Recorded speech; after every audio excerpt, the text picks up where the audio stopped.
ഈശോ മിശിഹായ്ക്ക് സ്തുതിയായിരിക്കട്ടെ. സ്നേഹപ്പെട്ട അച്ഛ, സിസ്റ്റേഴ്സ്, സഹോദരി സഹോദരങ്ങളെ, എൻ്റെ പേര് തോമസ് ആൻ്റണി. എൻ്റെ ജീവിത പങ്കാളിയുടെ പേര് ഷെർലി തോമസ്. ഞങ്ങൾ മാളയിലാണ് ഞങ്ങളുടെ വീട്. 20 വർഷമായിട്ട് ഞങ്ങൾ UK ലണ്ടനിലാണ് ജീവിക്കുന്നത്. അപ്പോൾ മാതാവിൻ്റെ മാധ്യസ്ഥത്താൽ, പിതാവായ ദൈവത്തിൻ്റെ കരുണയാൽ എനിക്ക് വലിയൊരു രോഗസൗഖ്യം ലഭിച്ചതിനെക്കുറിച്ച് സാക്ഷ്യം പറയാനാണ് നിങ്ങളുടെ മുമ്പിലായിരിക്കുന്നത്.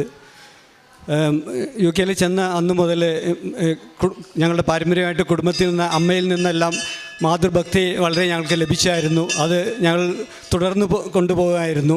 UK അവസ്ഥയിൽ അവിടുത്തെ വിശ്വാസം തകരുന്നതുകൊണ്ട് ചെന്ന അന്നു മുതൽ ജപമാല ഭക്തി പ്രചരിപ്പിക്കുവാനും ദിവ്യകാരുണ്യ ആരാധനയ്ക്കൊക്കെ വേണ്ടി ഞങ്ങൾ കൂടുതൽ ഇനിഷ്യേറ്റീവ് ചെയ്യുമായിരുന്നു. അങ്ങനെ കുറച്ച് കാലങ്ങൾ കഴിഞ്ഞപ്പോൾ അതിനൊക്കെ ചെറുതായിട്ടൊക്കെ മന്ദീഭവിച്ചു. കാരണം മറ്റു കാര്യങ്ങളിലെല്ലാം ശ്രദ്ധ കേന്ദ്രീകരിച്ചപ്പോൾ.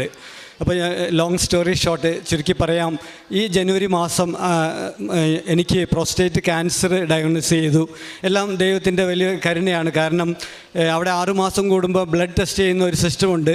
അപ്പം മുമ്പും ചെയ്തിരുന്നു. പക്ഷേ അന്ന് ചെന്നപ്പോൾ ഒരു ദൈവദൂതനെ പോലെ അവിടെ ഇരുന്ന സിസ്റ്റർ പറഞ്ഞു, നിനക്ക് ഇത്രയും വയസ്സായല്ലോ, എന്നാൽ പോസ്റ്റേറ്റും കൂടി ചെക്ക് ചെയ്യാമെന്ന് പറഞ്ഞിട്ട് അവരെ ഇനിഷ്യേറ്റീവിൽ എനിക്ക് അതിൻ്റെ PSA ടെസ്റ്റ് ചെയ്തു. അപ്പം അത് കൗണ്ട് കൂടുതലായിരുന്നു. എന്നിട്ട് എന്നെ അത് കഴിഞ്ഞപ്പോൾ ഡോക്ടർ വിളിച്ചതിന് ശേഷം ഡോക്ടർ പറഞ്ഞു, ഇങ്ങനെ കൗണ്ട് കൂടുതൽ, അതുകൊണ്ട് MRI എടുക്കണം. അപ്പോൾ MRI എടുത്തു, അതും പോസിറ്റീവായിരുന്നു. ബയോപ്സി എടുത്തു, അതും പോസിറ്റീവായിരുന്നു. പ്രിയ സഹോദരങ്ങളെ, ഇതറിഞ്ഞ് എൻ്റെ ജീവിത പങ്കാളി വളരെ വിഷമിച്ചു. അപ്പോൾ ഞങ്ങൾ കൃപാസനത്തിലെ ശുശ്രൂഷകളൊക്കെ ഓൺലൈനിലൊക്കെ കേൾക്കാറുണ്ടായിരുന്നു. പല സഹോദരങ്ങളും ഞങ്ങൾക്ക് ലിങ്ക് അയച്ചു തരികയും, പക്ഷേ അതിനൊന്നും അത്ര ശ്രദ്ധ വെച്ചില്ലായിരുന്നു. കാരണം നമ്മളുടെ ഒരു ധാരണ ഈശോയായിട്ട്, പിതാവായ ദൈവമായിട്ടും പരിശുദ്ധാത്മായിട്ടുമൊക്കെ ബന്ധമുണ്ടല്ലോ. പിന്നെ അത്ര കൂടുതലായിട്ട് നമ്മളത് ആഴമായിട്ട് കണക്കിലെടുത്തില്ലായിരുന്നു. പക്ഷേ ജീവിത പങ്കാളി ഷേർലിക്ക് അതിൽ വിശ്വാസമായതുകൊണ്ട് എനിക്ക് അസുഖമാണെന്ന് അറിഞ്ഞ ഉടനെ ഓൺലൈനിൽ ഉടമ്പടി എടുത്തു. അപ്പോൾ നിങ്ങൾക്കറിയാം, അവിടെ UK ചികിത്സ എല്ലാം ഫ്രീ ആണെങ്കിൽ കൂടി അതിനൊക്കെ വളരെ ഡിലേ ആണ്. ചുരുങ്ങിയത് 6 മാസം എടുക്കും ഒരു ഓപ്പറേഷന് ഡേറ്റ് കിട്ടാൻ. ചികിത്സ ആധുനിക സൗകര്യങ്ങളുണ്ടെങ്കിലും ഡയഗ്നോസ് ചെയ്യാനും ട്രീറ്റ്മെൻറ്റ് കിട്ടാനും വളരെ ഡിലേ ആണ്. അപ്പോൾ ഞങ്ങൾ ഇതറിഞ്ഞ ഉടനെ ആസ്റ്റർ മെഡിസിറ്റിയിൽ വിളിച്ച് അപ്പോയിൻമെൻ്റ് എടുത്തു. പക്ഷേ ജീവിത പങ്കാളി ഷേർലിയുടെ വിശ്വാസത്താൽ അവൾ ഡേറ്റ് ഇട്ട് പ്രാർത്ഥിച്ചു. അപ്പോൾ 2 ആഴ്ചയ്ക്കുള്ളിലൊക്കെ ഡേറ്റ് കിട്ടുകയാണെങ്കിൽ അവിടെ ചെയ്യാം, അല്ലെങ്കിൽ ഇവിടെ ഒന്ന് ചെയ്യാം എന്നുള്ള ധാരണയിൽ ഞങ്ങൾ ഇവിടെ ആസ്റ്റർ മെഡിസിറ്റിയിൽ അപ്പോയിൻമെൻ്റ് എടുക്കുകയും അതോടൊപ്പം തന്നെ പ്രത്യേകിച്ച് ഷേർലി വിശ്വാസത്തോടുകൂടി പ്രാർത്ഥിക്കുകയും ചെയ്തു. അത്ഭുതമെന്ന് പറയട്ടെ, എല്ലാവരെയും അതിശയിപ്പിച്ചുകൊണ്ട് ഷേർലി 10-ാം തീയതിയാണ് ഡേറ്റ് ഇട്ടിരുന്നത്. ഇവിടെ ഞങ്ങൾ 14-ാം തീയതിയോടുകൂടിയാണ് ആസ്റ്റർ മെഡിസിറ്റിയിൽ അപ്പോയിൻമെൻ്റ് എടുത്തിരുന്നത്. പ്രിയ സഹോദരങ്ങളെ, മാതാവിൻ്റെ മാധ്യസ്ഥത്താൽ, പിതാവായ ദൈവത്തിൻ്റെ കരുണയാൽ 5-ാം തീയതി, ഏപ്രിൽ 5-ാം തീയതിയാണ് എനിക്ക് ഓപ്പറേഷന് ഡേറ്റ് കിട്ടി. ഇത് ഞങ്ങളുടെയോ ആരുടെയും കഴിവല്ല. കേൾക്കുന്നവരെല്ലാം വളരെ അത്ഭുതത്തോടു കൂടിയാണ് ഇത് പ്രതികരിച്ചത്. കാരണം അവിടുത്തെ സ്ഥിതി അങ്ങനെയാണ്. അപ്പോൾ അതിനായിട്ട് ഓപ്പറേഷൻ ഡേറ്റ് മാതാവ് ഡേറ്റ് ഇട്ട് പ്രാർത്ഥിച്ച ആ സാക്ഷ്യത്തിലൂടെ ഷേർലിക്കുണ്ടായ വിശ്വാസത്തിൽ അവൾ വിശ്വാസത്തോടുകൂടി പ്രാർത്ഥിക്കുകയും അതിൻ്റെ ഫലമായിട്ട് ഓപ്പറേഷൻ ഡേറ്റ് കിട്ടി. അപ്പോൾ എല്ലാം ഭംഗിയായിട്ട് നടന്നു. പ്രിയ സഹോദരൻ, അവിടെ ചെറിയ ചെറിയ ശുശ്രൂഷകൾ ഞാൻ എപ്പോഴും വചനം പറയുമ്പോൾ ഞാൻ ഈ കാര്യം പറയുമായിരുന്നു.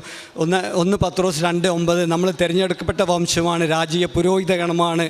അതുകൊണ്ട് നമുക്ക് അന്ധകാരത്തിൽ നിന്നും തൻ്റെ അത്ഭുതകരമായ പ്രകാശത്തിലേക്ക് നയിച്ച യേശുവിനെ പറ്റി നമ്മൾ പ്രഘോഷിക്കണമെന്നൊക്കെ ഞാൻ എല്ലാവരോടും പറയാറുണ്ട്. പ്രിയ സഹോദരങ്ങളെ, അപ്പോൾ ഞങ്ങൾ ഓപ്പറേഷന് പോയത് അവിടെ എല്ലാം ദൈവത്തിൻ്റെ വലിയ കരുണ ഞങ്ങൾ കണ്ടു. എല്ലാം ഫാസ്റ്റ് ട്രാക്കിലായിട്ട് എല്ലാം ട്രീറ്റ്മെൻറ്റ്. എന്നിട്ട് ആ ഹോസ്പിറ്റലുകാർ, അവിടെ യൂണിവേഴ്സിറ്റി ഹോസ്പിറ്റൽ ലണ്ടൻ, അവിടെ എന്തോ ബെഡിൻ്റെ ഒരു പ്രശ്നത്തിൽ എന്നെ ഒരു പ്രൈവറ്റ് ഹോസ്പിറ്റലിലേക്കാണ് മാറ്റിയത്.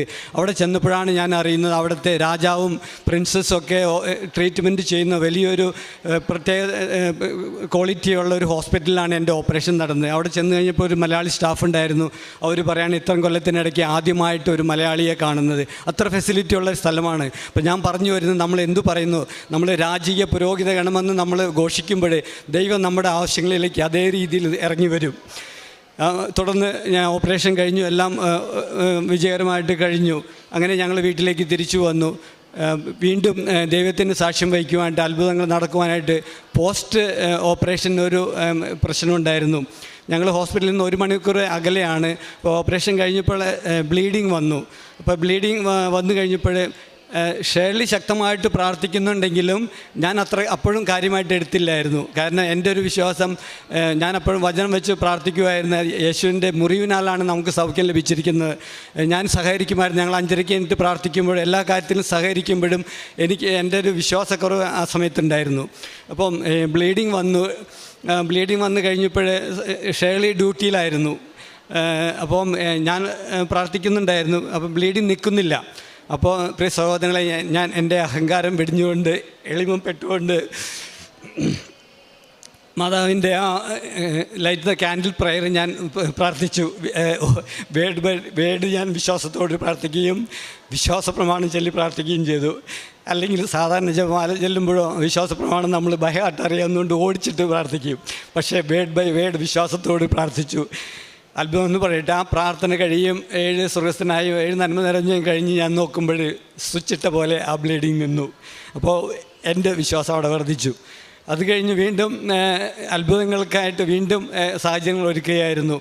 അത് കഴിഞ്ഞ് ആ ബ്ലീഡിങ് നിന്നെങ്കിലും 2 ദിവസം കഴിഞ്ഞപ്പോൾ വീണ്ടും ഡോക്ടേഴ്സ് പറഞ്ഞായിരുന്നു ഈ പ്രോസ്റ്റേറ്റ് റിമൂവലിന് ശേഷം നമുക്ക് നീര് വരുമെന്ന്, കാലിൽ നീര് വരുമെന്ന് പറഞ്ഞു. അപ്പം നീര് എനിക്ക് കാലിൽ വന്നത് എൻ്റെ ടെസ്റ്റുകളിലാണ് നീര് വന്നത്. അത് ഡേ ബൈ ഡേ അത് വളർന്ന് ഒരു ആപ്പിൾ സൈസായി, പിന്നെ ഒരു തേങ്ങയുടെ വലുപ്പമായി. എനിക്ക് നടക്കാനോ കിടക്കാനോ പറ്റാത്തൊരവസ്ഥയായി. പ്രിയ സഹോദരനെ, എന്നിട്ട് വീണ്ടും ഞങ്ങൾ ഹോസ്പിറ്റലിൽ പോയി. എന്നെ ഹോസ്പിറ്റലിൽ അഡ്മിറ്റായിട്ട് ഡോക്ടേഴ്സ് നോക്കിയിട്ട് അവർ പറഞ്ഞു ഇത് ഒന്നും ചെയ്യാനില്ല അവർക്ക്.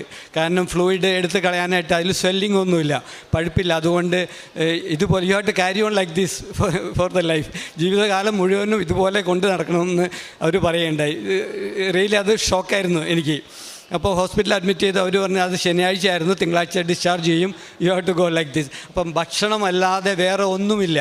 അപ്പോൾ ഞാൻ മാതാവിൻ്റെ മാധ്യസ്ഥ യാചിച്ചു വീണ്ടും വിശ്വാസത്തോടു കൂടി. എന്നിട്ട് ഞാൻ അവിടെ സിസ്റ്റേഴ്സിനോട് പറഞ്ഞു അവിടെ ചാപ്ലിൻ വരുമ്പോൾ ദിവ്യകാരണം എനിക്ക് തരണം, ദിവ്യകാരണത്തിന് അറേഞ്ച് ചെയ്യാൻ പറഞ്ഞു. അങ്ങനെ ശനി ഞായറും എനിക്ക് ദിവ്യകാരണം ലഭിച്ചു. പ്രിയ സഹോദരനെ, ജീവിതകാലം മുഴുവൻ ഞാൻ ദിവ്യകാരണം സ്വീകരിച്ചിട്ടുണ്ടെങ്കിലും അന്ന് ഞാനിങ്ങനെ പ്രാർത്ഥിച്ചു, ഇത് ഈശോയുടെ തിരുശരീരവും തിരുരക്തമാണ്. ഈശോയുടെ ശരീരത്തിനും രക്തത്തിനും സൗഖ്യം പെടുത്താൻ പറ്റാത്ത യാതൊന്നും മനുഷ്യനില്ല എന്നുള്ള വിശ്വാസത്തോടു കൂടി ആ 2 ദിവസം ദിവ്യകാരണം സ്വീകരിക്കുക മാത്രമേ ചെയ്തുള്ളൂ. വീണ്ടും അത്ഭുതം. 2 ദിവസം കഴിഞ്ഞ് ഡിസ്ചാർജ് ചെയ്യേണ്ട സമയമായപ്പോഴേക്കും ഇത് ചുരുങ്ങി നോർമലായി. ഡോക്ടേഴ്സിന് പോലും അവർക്ക് വളരെ അത്ഭുതമാണ്. അവർ പറഞ്ഞു ഇത് ഒരിക്കലും അവർക്ക് വിശ്വസിക്കാൻ പോലും പറ്റുന്നില്ല. അപ്പോൾ മുമ്പുള്ള ഫോട്ടോ അവിടെ എടുത്തു വെച്ചു. അവർക്ക് റിസർച്ചിനും അവർക്ക് പോസ്റ്റ് സ്റ്റഡിക്കും അവിടെ ടീച്ചിങ്ങിന് വേണ്ടിയിട്ട് അവർ ഫോട്ടോ എടുത്തത് കഴിഞ്ഞിട്ടുള്ളതൊക്കെ അവർ ഫോട്ടോ എടുത്തു വെച്ചു. അപ്പോൾ ഈ 3 വലിയ അത്ഭുതം മാതാവിൻ്റെ മധ്യസ്ഥതായാലും ദിവ്യകാരുണ്യനാഥൻ്റെ കരുണയാലും സ്നേഹത്താലും എനിക്ക് ലഭിച്ചതായിട്ട് ഞാൻ നിങ്ങളോട് സാക്ഷ്യപ്പെടുത്തുന്നു. കാരുണ്യ പ്രവർത്തകർ അപ്പോൾ ഞങ്ങൾ ആസ്റ്റർ മെഡിസിറ്റിയിൽ ഞങ്ങൾ വിളിച്ചപ്പോൾ ഏകദേശം 4 ലക്ഷത്തോളം ട്രീറ്റ്മെൻറ്റിന് വരുമെന്ന് പറഞ്ഞു.